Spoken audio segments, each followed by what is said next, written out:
It starts. It's counterintuitive, and listeners might find this hard to grasp. We saw a big wave of neo-Nazi content being posted into New Zealand's social media platforms, and it was at a level that we've not seen before.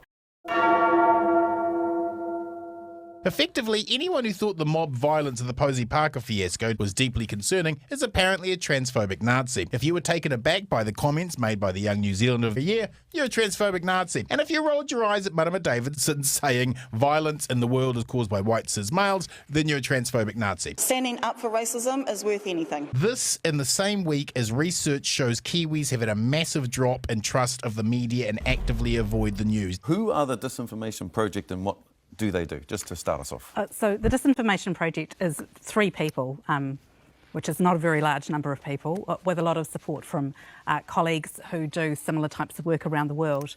And in 2020, to combat information that undermined official health advice, the NZ government at the time put together a small team of idealistic academics to study internet comment sections and go on the news with frightening revelations to spread outrage that would pave the way for eventual language regulation. When it comes to what people call hate speech, it's kind of examples where when you see it, you know it. The intellectual backbone to justify this?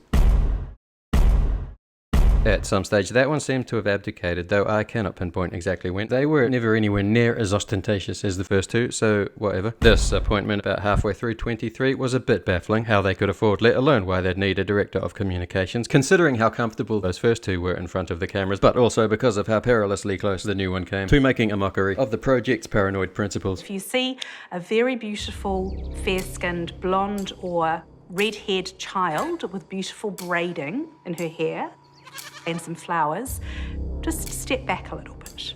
That reference may not make sense to some people yet, so back to basics. Following an international fad in the world of trendy academia, lying was redefined for our domestic audience as this new phenomenon called disinformation, and the project appointed themselves the foremost experts on it, along with, under the banner of so-called information disorder, other spurious offshoots they promulgated that were inconsistent and constantly used interchangeably, and often applied in a clearly politically partial manner. Over the course of their existence, as many people predicted, beyond virus and vaccination stuff, the mission crept. Our Secret Service is launching an initiative to help us identify people who may have been radicalised. A new and worrying type of terrorism. An us versus them worldview. Those motivated by politics. Number one concern around national security at the moment, Ryan, is around misinformation and disinformation. Information disorder became synonymous with actual literal violence, and the Disinformation Project inexplicably became experts at spotting violent extremism, which, as de facto media liaison for the government's national security agenda, they'd identify as most things that went against the incumbent government, and that PC Wellington Beltway narrative that they, and not all but a majority of journalists happily ascribed to. Fuck off. Most of them, in their blissful ignorance of how corrupt and dystopian the whole structure looked. We will continue to be your single source of truth. Isn't that fascism? No, because we don't call it fascism. They appear to be rolled out when a soundbite is required to the media. What has become plainly clear is they don't seem too keen to scrutinise the government. The fact that they come up with quite extraordinary claims about what's going on in this country. Some of the language that was used is language that we would call genocidal. I think should be labelled fearmongering. Man, every year everybody's like, yeah, these kids out here, they're a new breed. I ain't never seen nothing like this before. This the end of the world now. Talking down to the commoners, utilising their penchant for impressive wordplay. The scam itself was never too complicated. The outpouring of hate Posie Parker's visit triggered is beyond anything he's ever seen. Over the years, despite what they say, this was not without precedent. I call this an unprecedented moment. Unprecedented in many ways, and that's kind of also what's curious. Content production and engagement. Unprecedented levels of it. At a level that we've not seen before. To a degree that we have never studied before. This is really quite new. Never seen in the country before. Something that we've never seen before. To a degree that we've never seen before. Fire and fury, like the world has never seen. How worried should we be? Very. They have somehow forged some sort of unholy alliance with these legacy media outlets who slavishly repeat their bollocks. Not too far into 23, their ubiquitousness and peculiar deification had eclipsed any reasonable justification, and they were attracting scrutiny from an array of critics, a bit more diverse than normal, as their stubborn loyalties and endgame became more and more apparent, along with some other emotional eccentricities that would probably disqualify your typical national security advisor. I have 2 showers a day. You try to wash away the sins of your work. In that that evening shower, which is a hot shower, it's a long one. Following histrionic performances and some claims made in some state-funded docudramas. Most famous may have been the thing shown earlier about the dangerousness of little white girls, but they made other quixotic statements, typically without evidence, quite regularly across legacy media outlets, expressing very ambiguous claims of where, due to the coercion of targeted disinformation, the nation's greatest threats were coming from. There's groups that focus on, say, middle-class women who are interested in organic food and worried about their children. And there's groups that focus on disaffected middle-aged Pākehā men who feel like the world is, no longer giving them what they deserve. And then there's groups who focus on farmers or groups who focus on people who work in business or trade. They may be sitting amongst you. I mean, it's relatively easy to see. Or was it a ridiculous projection of insecurity, informing government policy ultimately based on somewhat flaky credentials? I am a historian. Yeah, look, they've got some scientific-sounding papers, but they kind of have things like word clouds.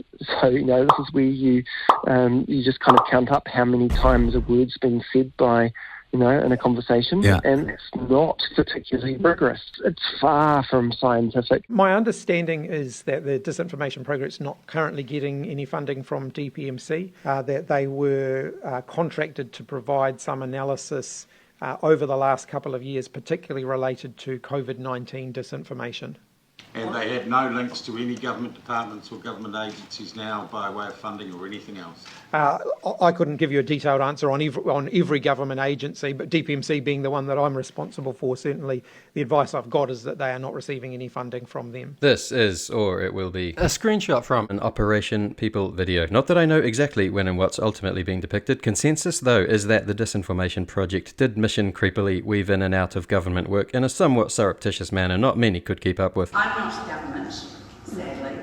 You're funded by the government, though. Am I? Before a lot of all that, in a true-to-form interview, a tactical disclaimer of sorts was employed. Listeners might find this hard to grasp. Predicting that this particular interview itself would be deliberately manipulated or misconstrued for the nefarious purposes of their detractors and adversaries. It's about pushing back on everything that I am saying right now and what you would put out, and this program, when it goes out on disinformation networks.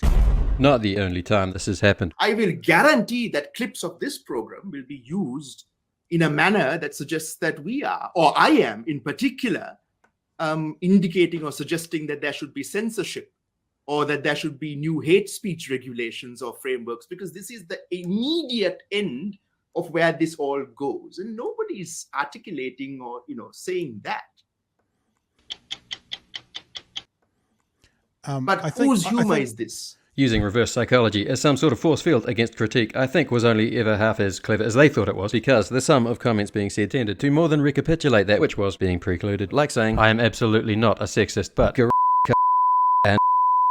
But yeah, this was an obvious broadside to those operating in what the DP would subjectively and arbitrarily define as disinformation networks, and I have seen myself turn up in some less mainstream places, and some other stuff I did got some exposure. Somewhere TDP had also identified as being pretty dangerous. What was the journalistic approach that you took? When you introduce research quality, I think there are some fascinating... Oh, Charlie, your audio's dropped down a bit again, mate. What's going on in this room? That's better, yep. So maybe I'm barking up the wrong bush, but in case I was being baited or defamed as having ever scrutinized their group deceptively... Just when I thought I was out, they pulled me back in. I'm being more comprehensive than normal, responding to this particular media appearance, which just so happens to be demonstrative of what's behind that aforementioned decline in media trust. So...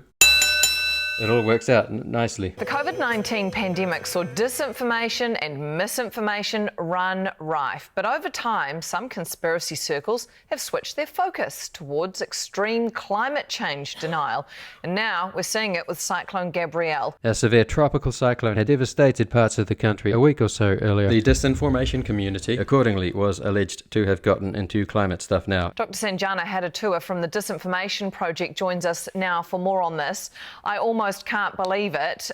Some people think that a plague of locusts type thing has been sent down by politicians. There are conspiracy theories about the death toll that's not being given to the public. How has this happened to us? Check this out. Well, by the time you guys come around to that question, some of us have been observing these developments for a very long time, which seems to be the standard answer whenever I come on the show. Even though everything they see is like nothing they've ever seen. And he's not done yet. So it's not surprising to the Disinformation Project that we are at the stage we are but there is some violence in trying to explain it in a few seconds. It's a bit like, trying to explain a Puccini opera in 30 seconds. You can do it, but there is more to the tale. Right? Yes. What we saw after the sunset of the traffic lights framework, and in particular after the end of the parliament protest last year around this time, was a switch, a shift, and a strategic, sophisticated one at that. This is the pivot thing they keep rehashing. May seem a bit nitpicky at first, but bear with me if you've got nothing better to do. Already there has been two. The first one blamed the so-called misinformation dozen for the Wellington anti-mandate protest spiralling out of control into that riot on the final day. The Disinformation Project says this small group is what drove the transition from a peaceful protest to a violent clash with police. The second pivot, identified a few weeks later, was more or less identical to the first pivot, but claiming a different timeline, saying the disinformation surge happened specifically in the time since the protest and riot ended. This expert says following the anti-mandate protest at Parliament, disinformation groups have shifted focus. Completely contradicting the only semblance of science that they had to justify raising the alarm the first time around. And they would go on continuing to be flexible with regard to when the agenda shifts happen and what the shifts were to. In particular, after the end of the parliament protest last year around this time, was a switch, a shift, and a strategic, sophisticated one at that, of the networks that were, say, around the mandates and the anti-vaccination to older conspiracy theories and frames. Starting issue, of course, is the same. The mandates and the anti-vaccination. Despite us being told that they've moved on from that, pivot number 3 is going to be like a catch-all now, sort of running much of the conspiratorial gamut. Geoengineering, chemtrails, fluoridation, 1080, and a whole range of other things that they then latched onto. Does not mention Anti-Māori racism. though they went out of their way to point out that it was the main goal during the last two pivots. Anti-Māori racism, traditionalist or reactionary ideas about, the use of te reo Māori, co-governance, gender and sexuality, the role of women. It's particularly around ideas of co-governance, around notions of he puapua, the Māori Health Authority. Anti-Māori racism. Pivot 2 shared the same timeline as pivot 3. After the end of the parliament protest. But notably, weather-related stuff did not come up. Simply put, they make it up as they go. This third reframing, despite the opportunity the new interview presented, does not mention gender-related stuff either, which is pretty glaring in its omission, considering the issue people would lose their minds over 4 weeks later. And though, to be charitable, that thing mentioned back in pivot 1 could have been seen to foresee and encompass this whole saga, it really did seem at the time to predominantly concern the so-called trad wife concept. I mean, it's relatively easy to see. And the whole thing's such a shifty goalpost anyway, like what doesn't come under that? Nevertheless, it was not mentioned this time. I'll end by saying, in response to your first question, that it's not just the old again. These are networks, individuals. These are strategic, very strong, highly sophisticated networks that are following a foreign script. So different to what we were being told at the time. Famously, Sanjana spat the dummy foreign imported influence after appearing on the AM show that time. Which I guess makes the Prime Minister guilty of misinformation, because she told us it was all imported. We were told that, yeah. His diva-like behaviour on that occasion, likely in defence of his boss, as the cognitive dissonance was causing a crisis of conscience, so he flew off the handle, as any good narcissist would. But despite appearing identical in both interviews, on the inside it would seem he's moved on. These are strategic, very strong, highly sophisticated networks that are following a foreign script and have been emboldened by their success during the pandemic. I think another explanation for the highly sophisticated, internationally influenced pivot changes may be that people can be pissed off with more than one thing at a time, and depending on what's topical, online chatter will trend accordingly, with little regard for international borders. You can do it from your house. It doesn't have to be here.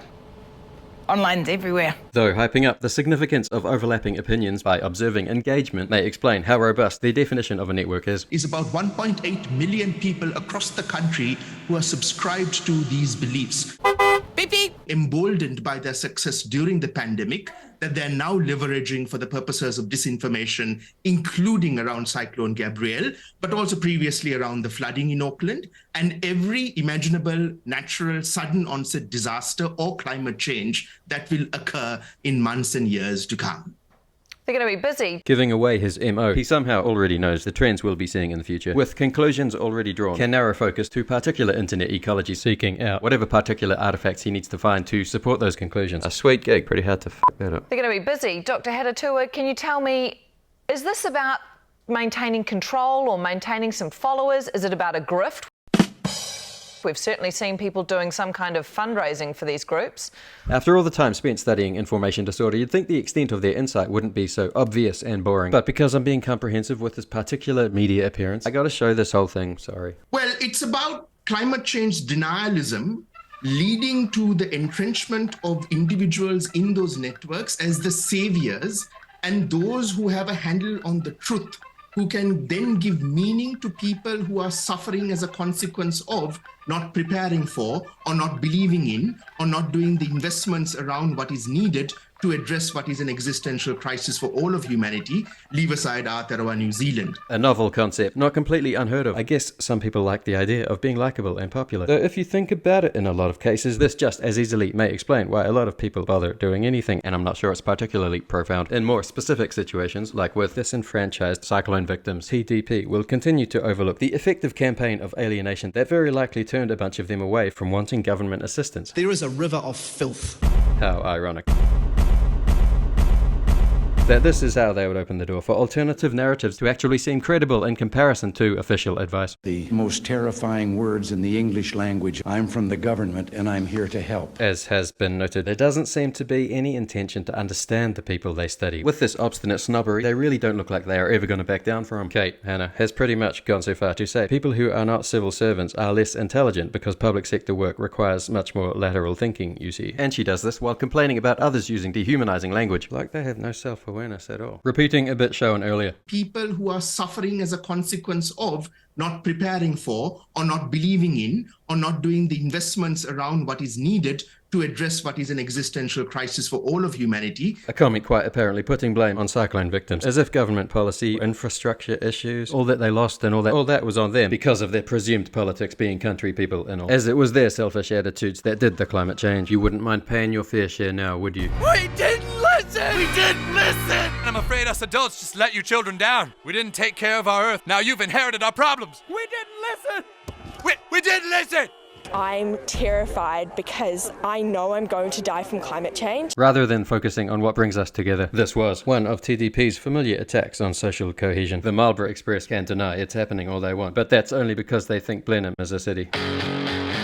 This we can all agree on. So it's about that it's counterintuitive and listeners might find this hard to grasp. Ever since he started the Arab Spring, this guy's been so full of himself. We are up to that bit alluded to earlier. It's about pushing back on everything that I am saying right now and what you would put out, and this program when it goes out on disinformation networks, and then saying, hey, look here, we are here to help, listen to us, we are coming with the convoys, don't trust the Red Cross, don't trust the government, don't trust NZ Civil Defence, don't trust anything that the mainstream media says, because we have a handle on it, and we will help you. For some, waiting on the officials for help sounded like a bit of a tedious ordeal. Have you seen officials? Have you heard from anybody? No, not a soul.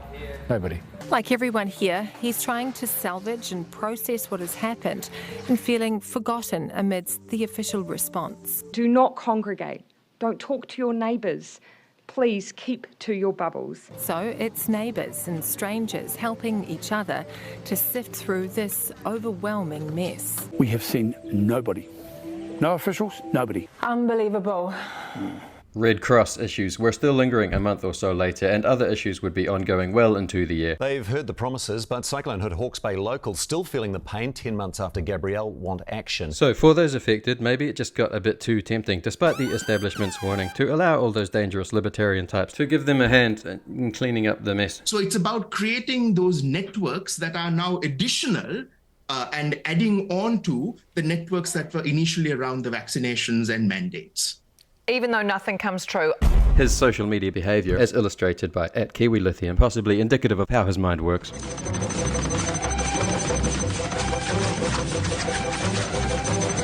I don't even know this guy. I've never had any interaction with him. I was blocked and I thought I would just put it out there for the rest of you. Let's see who else has been blocked too.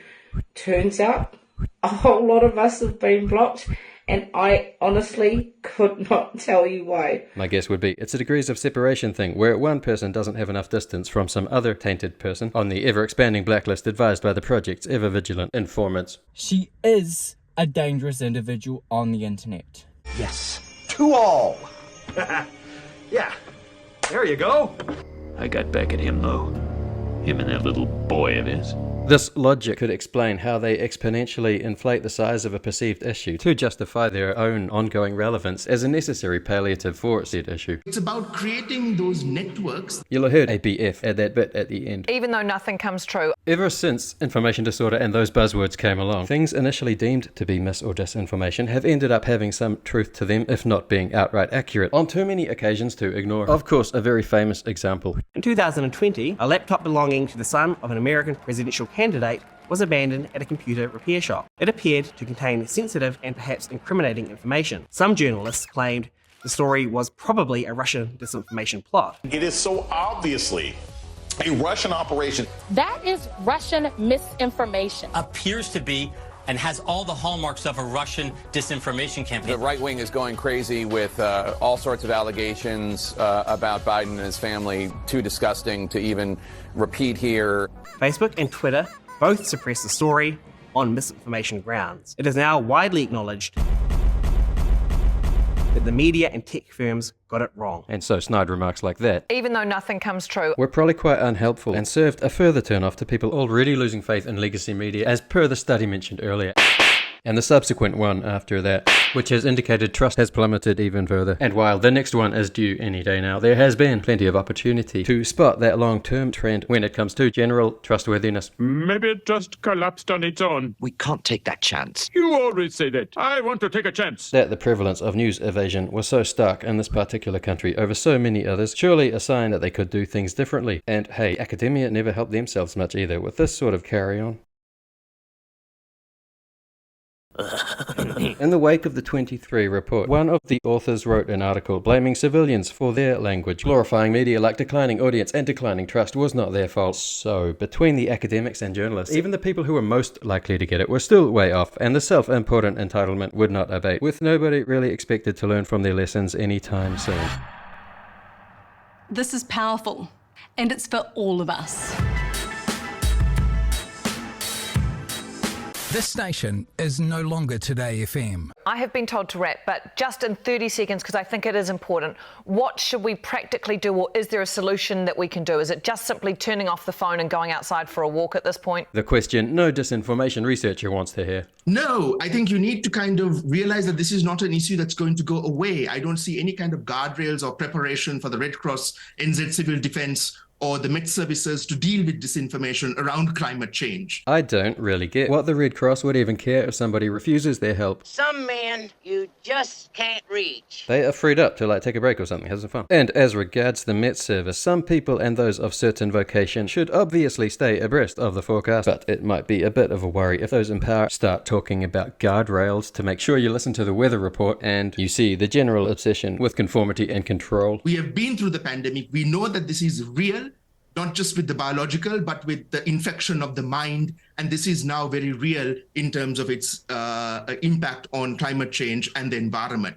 So I think we need to acknowledge that and work around it. Something sort of similar happened before. Perhaps not the most scientifically sound conclusion, not least because every now and then an expert will put something out there that they probably wish they could take back. It does happen. And as said earlier, a few too many prominent examples of disinformation allegation, conspiracies if you will, have over time turned out to be true a little too often. Police have confirmed they used 2 controversial sonic cannons on protesters. Does not sound like an easy job. Dr. Sanjana Hadatua, thank you so much for your time this morning from the Disinformation Project. Does not sound like an easy job, but someone's got to do it, I guess. All that happened way closer to when the actual thing happened, just for the record. Kia ora, Kate. Kia ora, Caitlin. To commemorate the Wellington Parliament protest riot anniversary on the 2nd of March, Kate Hannah did an interview on stuff.co.nz revising Sanjana's mostly weather-related sensationalism to re-establish some of their old favourites. At the beginning of 2022 was almost a culmination of a range of different narratives, and that's what we saw culminate at the parliamentary occupation. And then you have a bunch of people with a range of ideas that are just not politically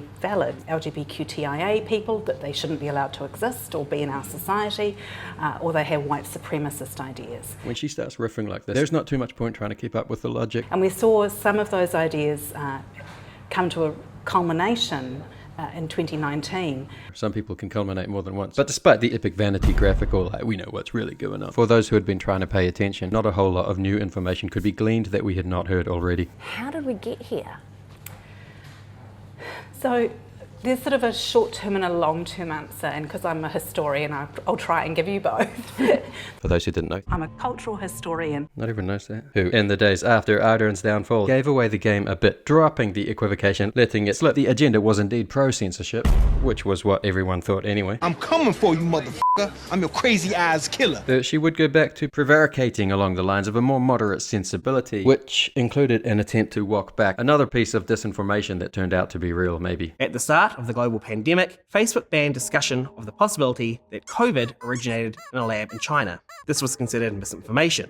Months later, the ban was lifted after it became clear that this was a real possibility. People will remember that in the beginning of the early days, there were a lot of conversations about the origins of the virus and the severity of the virus. And those were really genuine and important questions that people needed to ask. For the previous 3 or so years, the establishment had ridiculed those promoting the lab origin thing. And I've heard, yes, it was created by China. As if that supposed entry-level far-fetchedness was the foundation everything else to come would be built upon, and TDP themselves were in the thick of that discrimination. 20% of Kiwis believe COVID-19 was human-made in a lab. A new study on conspiracy theories put statements of fact and fiction to 1,000 New Zealanders to test their beliefs, with some concerning results. 820 people correctly believe hand washing and social distancing helps stop the spread of COVID-19, but 200 people believed COVID-19 was manufactured in a lab. Research New Zealand says misinformation isn't new. It warns social media is a huge factor in the spread of COVID conspiracy theories, as people end up in an echo chamber, as people end up in an echo chamber of false information. One researcher says asking questions of information as you scroll can help. Is it New Zealand-based content or is it international content? Who is it being prepared by, and also who's sharing it with you? People who didn't watch the project may have missed this subsequent development. Hey, look, until now, the best theory about where COVID came from is some weird incident involving a seafood market and a bat. But that'll change today. The US government now believes the virus is most likely the result of a lab accident. 20% of Kiwis believe COVID-19 was human-made in a lab. If China did let it leak out of a lab, you know, they've got some real questions to answer as to what they unleashed on the world. And the other, a really important reason, is that there is a bat out there that has been really badly maligned.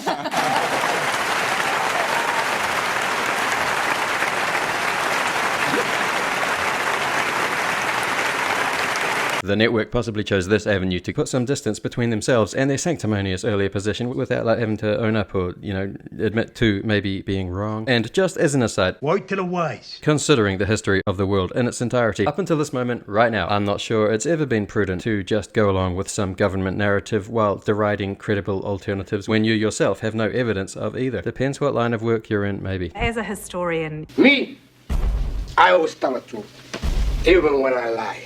Misinformation on misinformation. Here we had a research paper turning the tables on the alarmism and fearmongerism of the information disorder industry and the hypocrisy of their subjective feelings-based ad hoc methodology as they work toward a blatantly apparent ideological endgame. Nobody's articulating or, saying that. Okay.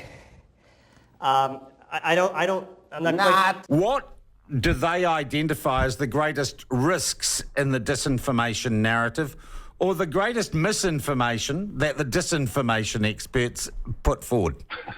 It gets quite confusing, doesn't it, the language? Yeah. That's the bad guy. All of the kind of censorious calls have been largely based on either racism or misogyny or unacceptable kind of language or misinformation. So it's one of the pillars on which the people in power who want to censor us are making their claims. And it had been somewhat of an international phenomenon, totally overlooking political conflicts of interest and overly dramatic performative tendencies, appointing ostensibly unsuitable experts to point out the bad guys and determine the truth. Information laundering is really quite ferocious. It's when a huckster takes some lies and makes them sound precocious by saying them in Congress or a mainstream outlet. So disinformation's origins are slightly less atrocious. USA famously had their own Hannah-esque person, and this British one, like seriously?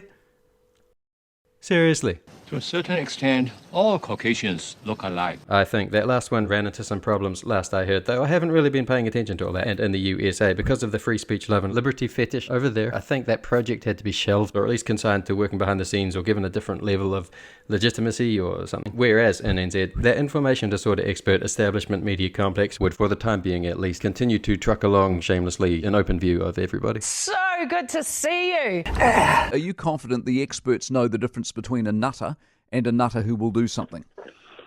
That is the million-dollar question, isn't it, Mike?